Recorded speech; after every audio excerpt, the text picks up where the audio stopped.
5 days after my father died, my mom invited a Korean pastor, a Christian pastor, to our home to lead a prayer wake.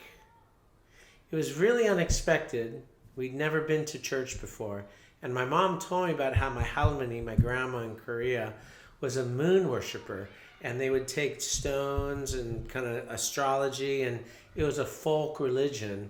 And the Christian missionaries who were in Korea at that time, in the early to mid 1900s, literally came into the house and flipped her table over. It was one of the rudest things that my mom said she'd ever seen, and my grandma hated Christians. So it's really unexpected that a Christian pastor would come to our home. I remember I was 10 years old. The entire family came with just wearing black and white, women in black, men in black jackets and black ties. And then all of the cousins, there were about 15, 20 of us, we were just kind of huddled in the corner. When the pastor began praying, as the prayer meeting started at 7 at night, it was summer, it was June, and so it was still kind of light. But when he started praying, my dad had a lamp. He would play chess with Carl Fabrizio, and I would sit there and watch them play chess. In the 70s, that was my social media. Watching my dad, we didn't have anything else. Watching my dad play chess. He was such a good chess player, I could do that all day. But he always had his chess lamp, and they would turn it on and turn it off. When the pastor started praying, all of us started hearing a buzz. Bzzz, and the light turned on. Amen, amen, Araboji. Bzzz. The light turned off. 43 years later, I still see my cousins. Do you remember when oh yeah, Johnny, that was crazy. I was immediately filled with peace. I felt that something was out there, and we were going to get through the death of my father. Fast forward 3 years, I was running around with the wrong guys. And show me your friends, and I'll show you your future. You're going to hear that a lot on this channel. I was with the wrong dudes. We had one thing in common. We all had broken families, and we partied. And my mom was so strong, but I was strong. I was 16. We used to have fights, and it would be so gnarly and nasty and ugly. And at one point, we had a fight. I wanted to go to San Diego for the weekend. She didn't want me to, and she left the house. And she just drove away. And I didn't know where she went, but she told me years later after I became a Christian, my non-Christian mom, who hated Christians, went to the Good Shepherd Presbyterian Church in Hacienda Heights on Colima. And she said that she walked into the sanctuary with a blanket, and the door was open. It was totally empty. And she knelt at the cross. And she said,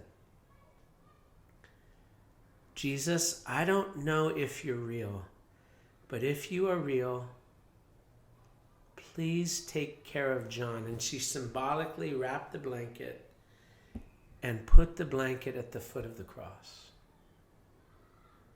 I wonder what the facilities manager thought. Who brought in this blanket? That was my mom crying out to Jesus. She said, I can't take care of him. Will you please take care of John? About a year later, I was with my friends, and I think this is one way how God answered my non-Christian mom's prayer.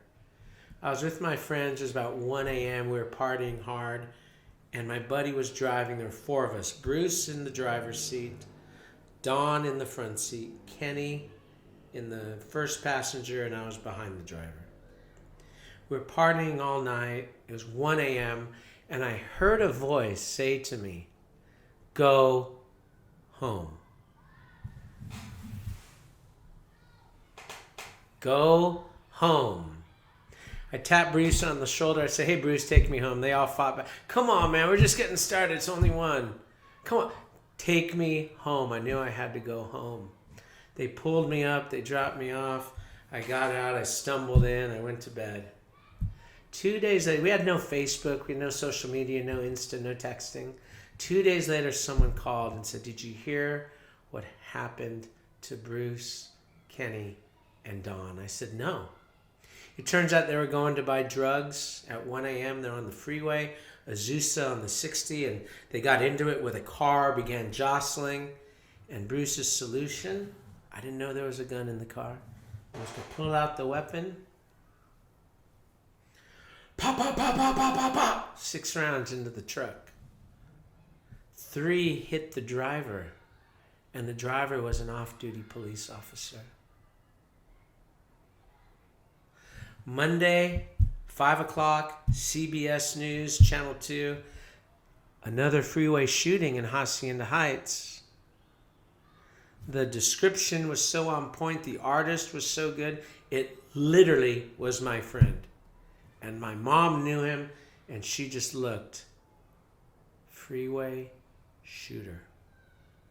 California law, if you're in a drive-by shooting, if you are in the car, mandatory 7 years.